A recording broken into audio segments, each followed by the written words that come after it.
Coffee ಬೆಳೆಗಾರರ ಸಮಸ್ಯೆಗಳಿಗೆ ಸದನದಲ್ಲಿ ಧ್ವನಿ ಎತ್ತುತ್ತೇನೆ. ಎಚ್.ಕೆ. ಸುರೇಶ್. ಮಾನವ ಪ್ರಾಣಿ ಸಂಘರ್ಷಕ್ಕೆ ಶಾಶ್ವತ ಪರಿಹಾರ ಒದಗಿಸುವುದಾಗಿ ಸದನದಲ್ಲಿ ಕಾಫಿ ಬೆಳೆಗಾರರ ಸಂಕಷ್ಟಗಳ ಬಗ್ಗೆ ಗಂಭೀರವಾಗಿ ಚರ್ಚಿಸಿ ಅವರಿಗೆ ನ್ಯಾಯ ಸಿಗುವಂತೆ ಪ್ರಯತ್ನಿಸಲಾಗುವುದು ಎಂದು ಶಾಸಕ ಎಚ್.ಕೆ. ಸುರೇಶ್ ಭರವಸೆ ನೀಡಿದರು.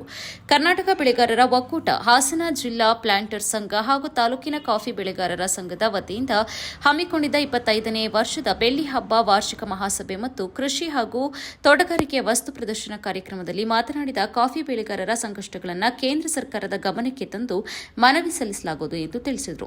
ಮಾನವ ಆನೆ ಸಂಘರ್ಷ ಕುರಿತು ಈಗಾಗಲೇ ಸದನದಲ್ಲಿ ಮಾತನಾಡಿದ್ದೇನೆ. ಸಮರ್ಪಕ ಉತ್ತರ ಸಿಗದಿದ್ದರೂ ಅರಣ್ಯ ಸಚಿವರ ಗಮನಕ್ಕೆ ಮತ್ತೊಮ್ಮೆ ಈ ಭಾಗದಲ್ಲಿ ಆಗ್ತಾ ಇರುವ ಅನಾಹುತಗಳನ್ನು ಗಮನಕ್ಕೆ ತಂದು ಸದನದಲ್ಲಿ ಧ್ವನಿ ಎತ್ತುವೆ. ಸುಮಾರು 2,000 ಎಕರೆ ಪ್ರದೇಶದಲ್ಲಿ ಆನೆಧಾಮ ಸ್ಥಾಪಿಸಲು ಸರ್ಕಾರ ನಿರ್ಧರಿಸಿರುವುದನ್ನು ಕೂಡಲೇ ಜಾರಿಗೆ ತರಬೇಕು. ಕಾಫಿ ಬೆಳೆಗಾರರ ಸಮಸ್ಯೆಗಳ ಬಗ್ಗೆ ಸರ್ಕಾರದೊಂದಿಗೆ ಸಮಗ್ರ ಚರ್ಚಿಸಲಾಗುವುದು.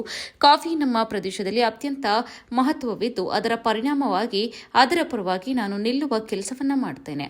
ಚಿಕ್ಕಮಗಳೂರು, ಹಾಸನ ಹಾಗೂ ಕೊಡಗು ಜಿಲ್ಲೆಗಳು ಪ್ರಮುಖ ಕಾಫಿ ಬೆಳೆ ಪ್ರದೇಶಗಳಾಗಿವೆ. ಈ ಭಾಗದ ಆರ್ಥಿಕತೆ ಬಹುತೇಕ ಕಾಫಿ ಬೆಳೆಗೆ ಅವಲಂಬಿತವಾಗಿದೆ ಎಂದು ಹೇಳಿದರು. ಕಾಫಿ ಬೆಳೆಯನ್ನು ವಿಶ್ವಮಟ್ಟಕ್ಕೆ ಪರಿಚಯಿಸಿ ಅಪಾರ ಕೊಡುಗೆ ನೀಡಿದ ಮಹಾನ್ ವ್ಯಕ್ತಿ ಸಿದ್ಧಾರ್ಥ ಹೆಗ್ಡೆ ಅವರ ಸೇವೆಯನ್ನು ಸ್ಮರಿಸಿದರು. ಕಾಫಿ ಬೆಳೆಗಾರರನ್ನು ಗೌರವಿಸುವ ಕಾರ್ಯ ಎಲ್ಲರಿಂದಲೂ ನಡೆಯಬೇಕು ಎಂದು ಅಭಿಪ್ರಾಯಪಟ್ಟರು. ಆನೆಗಳ ಹಾವಳಿ, ಮಳೆ ಅಭಾವ, ಅತಿವೃಷ್ಟಿ ಹಾಗೂ ಅನಾವೃಷ್ಟಿ ನಡುವೆಯೂ ಕಾಫಿ ಬೆಳೆಗಾರರ ತಮ್ಮ ಬೆಳೆ ಉಳಿಸಿಕೊಂಡು ಮುನ್ನಡೆಯುತ್ತಾ ಇದ್ದಾರೆ ಎಂದು ಹೇಳಿದರು. ಸತ್ಯ ಹಿಂದಿನ ಸರ್ಕಾರಗಳು ಅದನ್ನು ಮಾಡಿತ್ತು. ಆದರೆ ಕಳೆದ 2021ರಲ್ಲಿ ಸನ್ಮಾನ್ಯ ಅಶೋಕ್ರವರು ನಮ್ಮ ಕಂದಾಯ ಸಚಿವರಾಗಿದ್ದರು. ಅವತ್ತು ಇಡೀ 3 ಜಿಲ್ಲೆಯ ಒಂದು ಇದನ್ನು ಹಾಸನದಲ್ಲಿ ಕಾರ್ಯಕ್ರಮವನ್ನು ಮಾಡಿ ಏನು ಒತ್ತುವರಿ ಆಗಿರ್ತಕ್ಕಂಥದ್ದನ್ನು ಅದನ್ನು ಸಾಲುವರಿ ಆಗಿರ್ತಕ್ಕಂಥ ಒಂದು ಇದನ್ನು ಅವರಿಗೆ ಲೀಸ್ ಮುಖಾಂತರ 30 ವರ್ಷಕ್ಕೆ ಮಾಡಬೇಕು ಅಂತಕ್ಕಂಥದ್ದನ್ನು ಆಗಿ ಹಾಸನ ಜಿಲ್ಲೆಯಲ್ಲಿ ಕಾರ್ಯಕ್ರಮ ಆಯಿತು, ಚಿಕ್ಕಮಗಳೂರಾಯಿತು, ಕೊಡಗು ಆಯಿತು. ಒಂದಿಷ್ಟು ಗೌರವವಾಗಿ ನಡೀತಾ ಇತ್ತು. ಅದೆಲ್ಲ ಒಂದಿಷ್ಟು ತಟಸ್ಥವಾಗಿರೋದ್ರಿಂದ ಅದಕ್ಕೆ ಹೆಚ್ಚು ಗೌರವವನ್ನು ಕೊಡಬೇಕು ಅಂತಕ್ಕಂಥ ಹಿಂದಿನ ನಾವು ಅರಣ್ಯ ನಮ್ಮ ಕಂದಾಯ ಸಚಿವರನ್ನ ಮನವರಿಕೆಯನ್ನು ಮಾಡಿದ್ವಿ.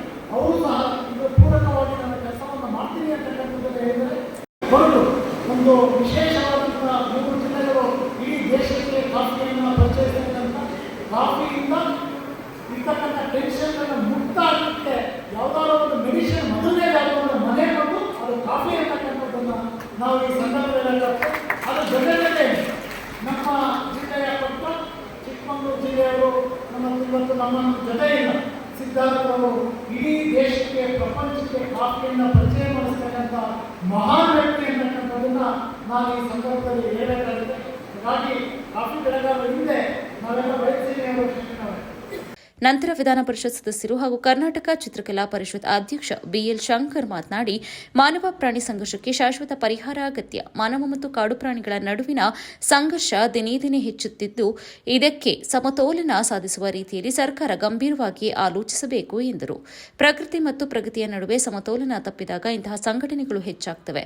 ಈ ಬಾರಿ ಸಂಘರ್ಷದ ಪ್ರಮುಖ ಕಾರಣ ಸಸ್ಯಾಹಾರಿ ಮತ್ತು ಮಾಂಸಾಹಾರಿ ಪ್ರಾಣಿಗಳಿಗೆ ಅರಣ್ಯ ಇಲಾಖೆಯ ಪ್ರದೇಶದಲ್ಲಿ ಆಹಾರದ ಕೊರತೆ ಎದ್ದು ಕಾಣುತ್ತಿದೆ. ಆದ್ದರಿಂದ ನಾಡಿನತ್ತ ಕಾಡಾನೆ ಸೇರಿದಂತೆ ನವಿಲು, ಚಿರತೆ, ಕಾಡುಕೋಣ, ಕಾಡು ಎಮ್ಮೆ ಎಲ್ಲ ರೀತಿಯ ಪ್ರಾಣಿಗಳು ಬರ್ತಿವೆ. ಪ್ರಾಣಿಗಳು ತಮ್ಮ ವಾಸಸ್ಥಾನವನ್ನು ಕಳೆದುಕೊಳ್ತಿವೆ. ಸರ್ಕಾರಗಳು ಬೆಳೆಗಾರರ ಜೊತೆ ನಿಂತು ಸಹಕರಿಸಬೇಕು ಎಂದರು. ಪಶ್ಚಿಮ ಘಟ್ಟ ಪ್ರದೇಶದ ಕಾಫಿ ಬೆಳೆಗಾರರು ಎದುರಿಸ್ತಾ ಇರುವ ಸಮಸ್ಯೆಗಳು ಹಾಗೂ 30 ವರ್ಷಗಳ ಲೀಸ್ ಸಂಬಂಧಿತ ವಿಚಾರಗಳ ಕುರಿತು ನಡೆದ ಸಭೆಯಲ್ಲಿ ಕಾಫಿ ಬೆಳೆಗಾರರಾದಂಥ ಶಂಕರ್ ಅವರು ವಿವರವಾಗಿ ಮಾತನಾಡಿದರು. ಸರ್ಕಾರವು ಕಾಫಿ ಬೆಳೆದಿರುವ ಪ್ರದೇಶಗಳನ್ನು 30 ವರ್ಷಗಳ ಕಾಲ ಲೀಸ್ ನೀಡುವ ಬಗ್ಗೆ ತೀರ್ಮಾನ ಕೈಗೊಂಡಿದೆ. ಆದರೆ ಈ ತೀರ್ಮಾನ ಇನ್ನೂ ಪೂರ್ಣ ಪ್ರಮಾಣದಲ್ಲಿ ಜಾರಿಗೆ ಬಂದಿಲ್ಲ ಎಂಬ ಅಭಿಪ್ರಾಯ ಕೆಲವರಿಂದ ವ್ಯಕ್ತವಾಗ್ತಾ ಇದೆ. ಈ ಕುರಿತು ಇಲ್ಲಿನ ಶಾಸಕರು ಸರ್ಕಾರದ ಗಮನ ಸೆಳೆಯಬೇಕು. ಪ್ರಾರಂಭಿಕ ಹಂತದಲ್ಲಿ ಚಿಕ್ಕಮಗಳೂರು ಜಿಲ್ಲೆಯ ಮೂಡಿಗೆರೆ ಮತ್ತು ಚಿಕ್ಕಮಗಳೂರು ತಾಲೂಕುಗಳ 2 ಹೋಬಳಿಗಳಲ್ಲಿ ದಾಖಲೆ ಪರಿಶೀಲನೆ ಕಾರ್ಯ ಪ್ರಾರಂಭಿಸಲಾಗಿದೆ. ಅಲ್ಲಿ ಬೆಳೆಗಾರರು ಸಲ್ಲಿಸಿರುವ ದಾಖಲೆಗಳನ್ನು ಪರಿಶೀಲಿಸಿ ಭೂಮಿ ಅವರ ಹೆಸರಿನಲ್ಲಿದೆಯೇ, ಅದು ಸರ್ಕಾರಿ ಭೂಮಿಯೋ ಅಥವಾ ಖಾಸಗಿ ಭೂಮಿಯೋ, ಅವರು ನಿಜವಾಗಿಯೂ ಕಾಫಿ ಬೆಳೆಯನ್ನ ಮಾಡ್ತಿದ್ದಾರೆಯೇ, ಎಷ್ಟು ವರ್ಷಗಳಿಂದ ಬೆಳೆ ಮಾಡ್ತಿದ್ದಾರೆ ಎಂಬ ಎಲ್ಲ ಮಾಹಿತಿಗಳನ್ನು ಅಧಿಕಾರಿಗಳು ಸಂಗ್ರಹಿಸುತ್ತಿದ್ದಾರೆ. ಈ ಪ್ರಕ್ರಿಯೆ ನಂತರ ಹಾಸನ ಹಾಗೂ ಕೊಡಗು ಜಿಲ್ಲೆಗಳಲ್ಲಿಯೂ ವಿಸ್ತರಿಸಲಾಗುವುದು ಎಂದು ತಿಳಿದು ಬಂದಿದೆ. ಯಾವುದೇ ಕಾರಣಕ್ಕೂ ಸರ್ಕಾರ ಕೈಗೊಂಡಿರುವ 30 ವರ್ಷದ ಲೀಸ್ ತೀರ್ಮಾನದಲ್ಲಿ ಭಿನ್ನಾಭಿಪ್ರಾಯ ಇಲ್ಲ. ಎಲ್ಲ ಪಕ್ಷಗಳು ಸೇರಿ ತೆಗೆದುಕೊಂಡಿರುವ ಈ ತೀರ್ಮಾನ 100ಕ್ಕೆ 100 ಜಾರಿಯಲ್ಲಿದೆ ಎಂಬ ವಿಶ್ವಾಸ ವ್ಯಕ್ತಪಡಿಸಿದರು. ಆದಷ್ಟು ಬೇಗ ಈ ಯೋಜನೆ ಅನುಷ್ಠಾನಗೊಳ್ಳಬೇಕು ಎಂದು ಆಗ್ರಹಿಸಿದರು. ಇದೇ ವಿಚಾರವನ್ನು ಮುಂದಿನ ಅಧಿವೇಶನದಲ್ಲಿ ಕಾರ್ಯಕ್ರಮದಲ್ಲಿ ಚಿಕ್ಕಮಗಳೂರು ಮತ್ತು ಮೂಡಿಗೆರೆಯಲ್ಲಿ ನಡೀತಾ ಇರುವ ಮಾದರಿ ಕ್ರಮಗಳನ್ನು ಹಾಸನ ಜಿಲ್ಲೆಯ ಕಾಫಿ ಬೆಳೆಯುವ ಎಲ್ಲ ತಾಲೂಕುಗಳಿಗೆ ವಿಸ್ತರಿಸಬೇಕು ಎಂದು ಜನಪ್ರತಿನಿಧಿಗಳಲ್ಲಿ ಮನವಿ ಮಾಡಿದರು. ಕಾಫಿ ಬೆಳೆಗೂ ಕೃಷಿಗೂ ಅನನ್ಯ ಸಂಬಂಧವಿದೆ. 17ನೇ ಶತಮಾನದಿಂದ ಆರಂಭವಾದ ಕಾಫಿ ಬೆಳೆ 21ನೇ ಶತಮಾನದಲ್ಲಿಯೂ ಮುಂದುವರೆದರೂ ಬೆಳೆಗಾರರ ಕಷ್ಟಗಳು ಮಾತ್ರ ಕಡಿಮೆಯಾಗಿಲ್ಲ ಎಂದು ಹೇಳಿದರು. ಹಿಂದೆ ಕಾಫಿಗೆ ಯೋಗ್ಯವಾಗಿದ್ದ ಅರಣ್ಯ ಪ್ರದೇಶಗಳು ಈಗ ಬದಲಾವಣೆ ಕಂಡಿದ್ದು ಬಯಲು ಪ್ರದೇಶದಲ್ಲಿಯೂ ಕಾಫಿ ಬೆಳೆಯಲಾಗುತ್ತದೆ. ಈ ನಡುವೆ ಅರಣ್ಯ ಪ್ರದೇಶಗಳು ಕುಗ್ಗಿದ್ದು ಪ್ರಾಣಿಗಳಿಗೆ ಸಂಚರಿಸಲು ಸ್ವತಂತ್ರ ಜಾಗ ಸಿಗದಂತಾಗಿದೆ.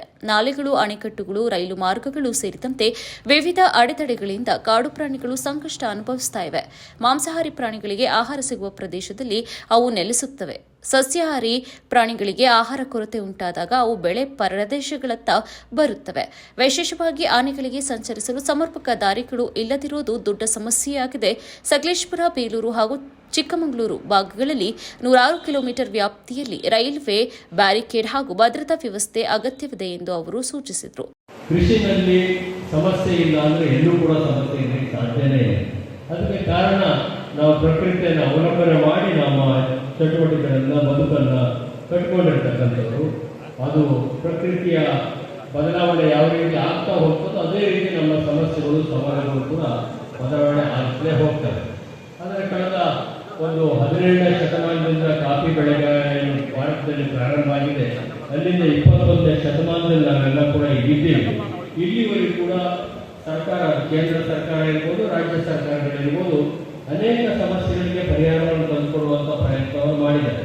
ಆದರೆ ಇನ್ನೂ ಕೆಲವು ಸಮಸ್ಯೆಗಳು ಜೀವಂತವಾಗಿದ್ದಾವೆ. ನಮ್ಮ ಜೀವನ ಪದ್ಧತಿ ಬದಲಾವಣೆ ಆಗ್ತಾ, ಅಭಿವೃದ್ಧಿಯ ಪರಿಕಲ್ಪನೆಗಳು ಬದಲಾವಣೆ ಆಗ್ತಾ ಆಗ್ತಾ ಬೇರೆ ಬೇರೆ ಸಮಸ್ಯೆಗಳು ಕೂಡ ಬೇರೆ ಬೇರೆ ಸ್ವರೂಪವನ್ನೇ ಪಡೆದುಕೊಳ್ತಾ ಇದ್ದಾವೆ.